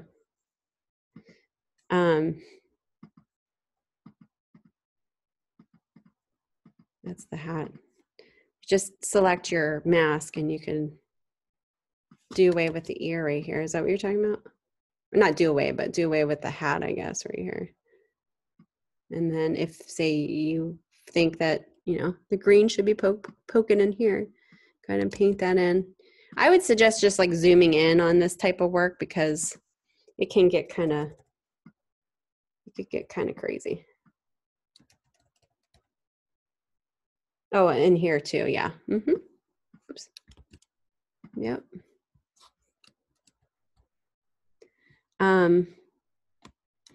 You guys are critiquing me like big time today, huh? I'm just kidding. Okay, I gotta find my hat layer here. Here we go. Good. Okay.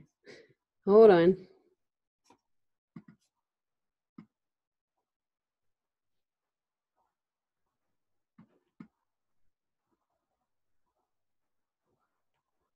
Like that? Is that what we're talking about?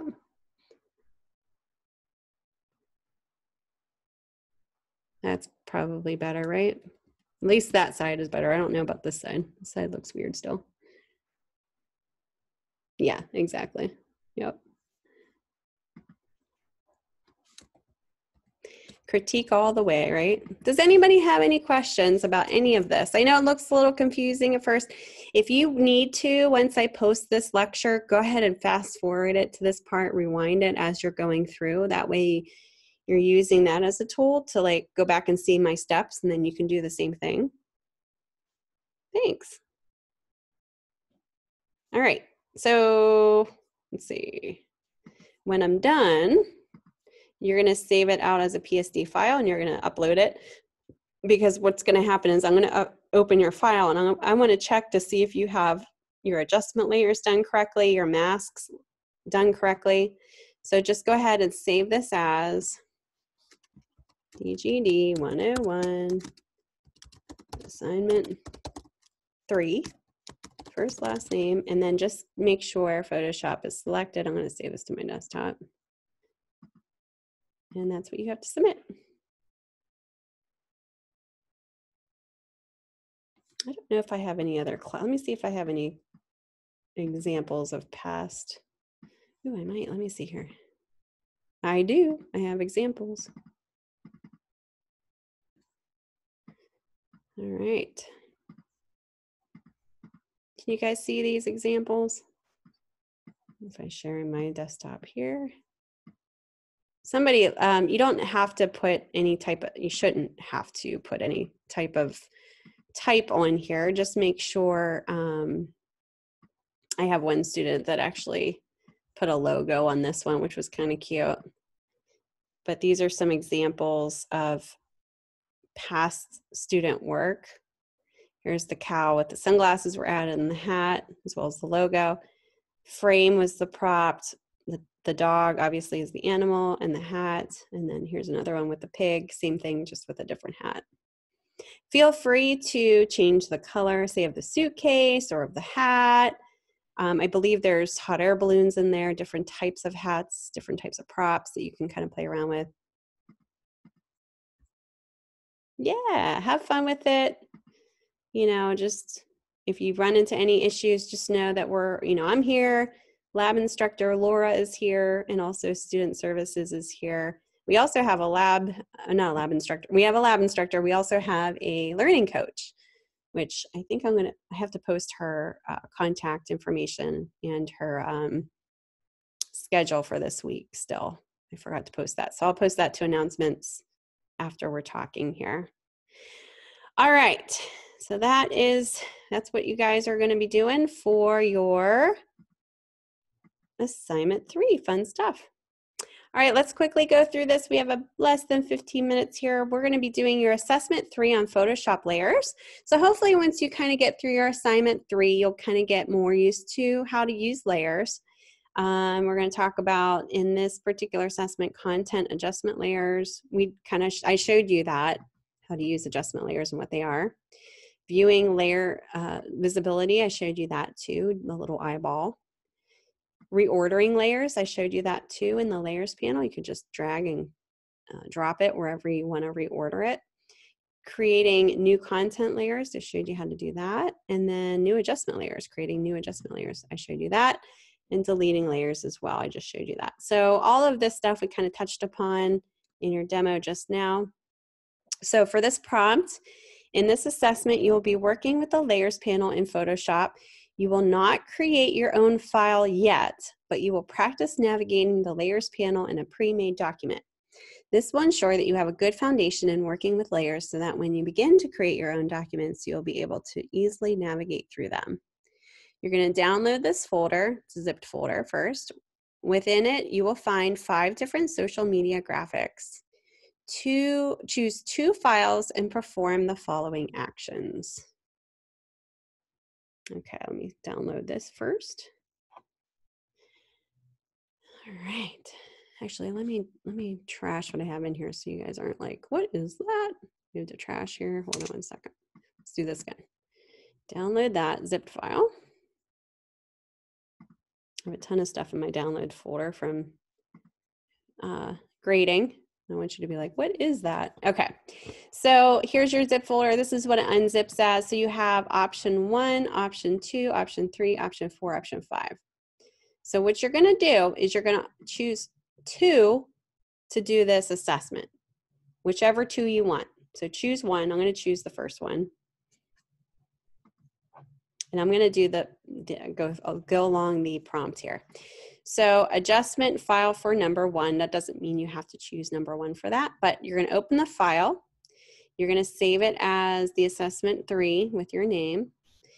And then you're gonna do the following. Apply a hue and saturation. We just did that with the pig, remember that? You're gonna do a hue and saturation adjustment layer to layer 8 only. So let's go ahead and open up the first file here. Assessment 3. Okay. So this is the first file. Here we go.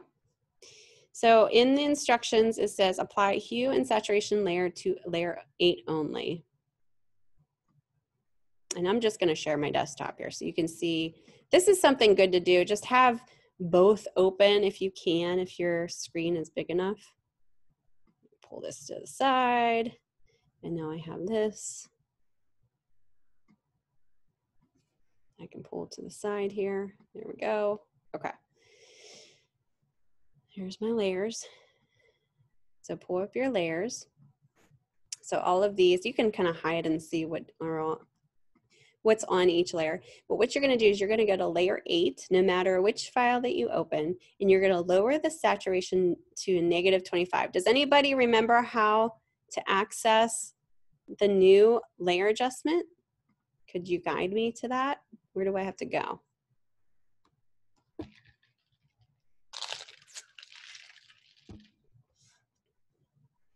I selected layer 8. Now I just have to add a layer, new layer adjustment. Which one should I click on?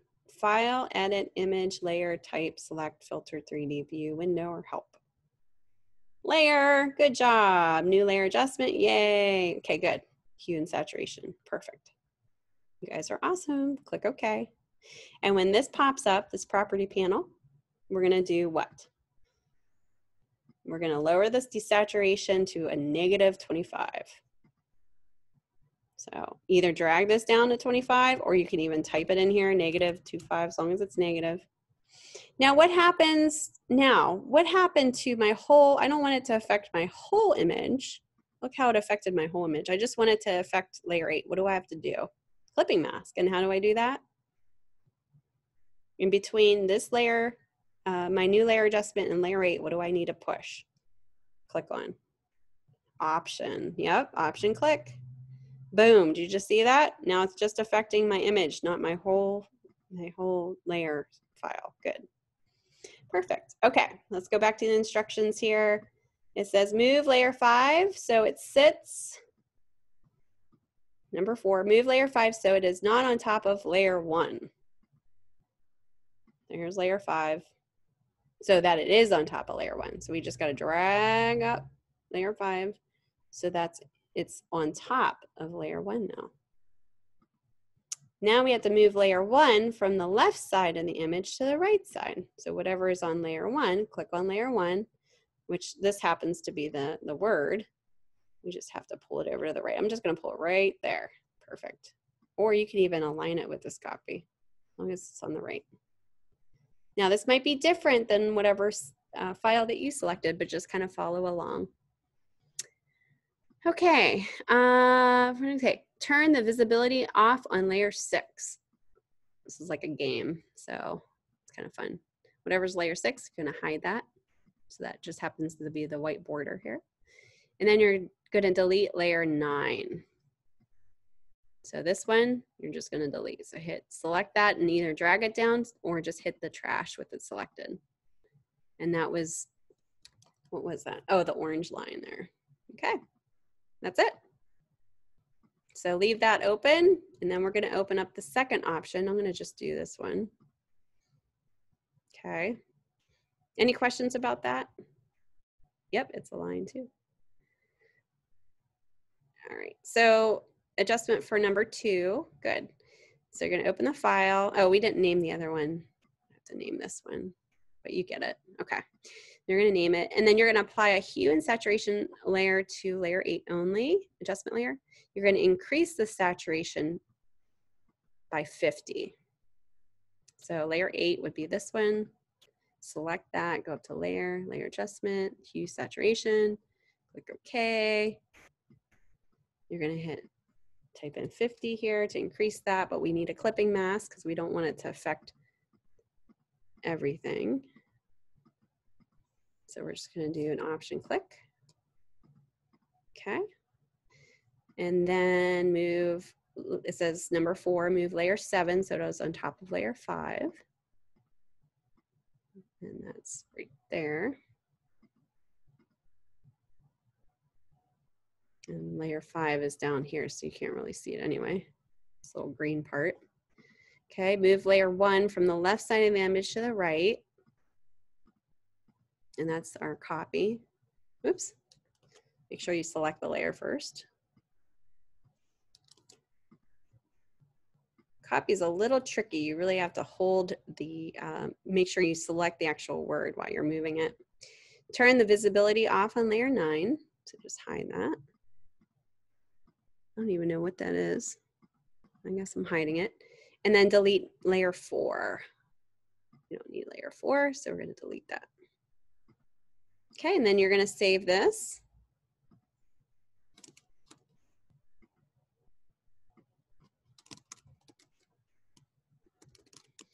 File 2. This one will be file 2 because I didn't name the first one. I'm going to save this to my desktop. So assessment 3, April BIS file 2.psd. And then this one, the first one that you do, you're going to save as assessment 3 file 1. Photoshop, let's save the desktop, make sure it's a Photoshop file, there you go. Then it says here, create a new folder with this name. So first and last name with assessment 3. Put both of your adjusted PSD files into that folder, and you're gonna compress it by zipping it, and you're gonna upload it. So let me show you how to do that. Let me delete all my stuff here.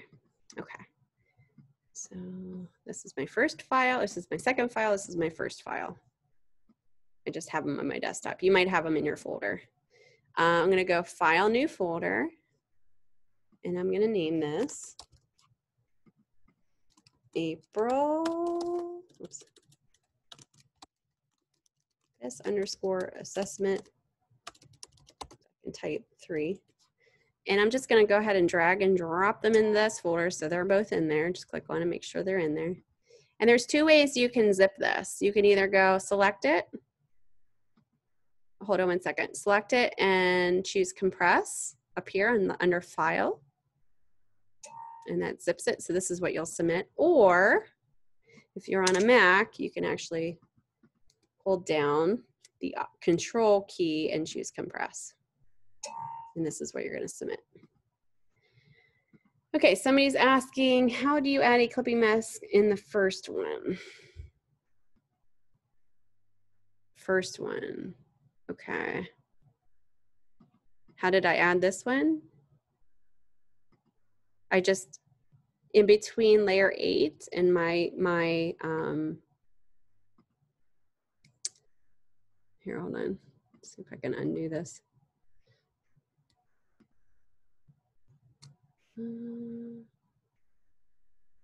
Release clipping mask.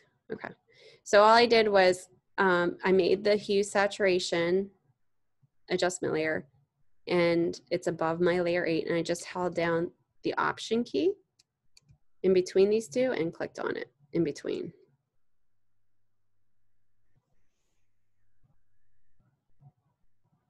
And it will show, you'll see it. That was a very slight effect that you saw, but you'll know that it's a clipping mask because this little down arrow appears on your layer adjustment.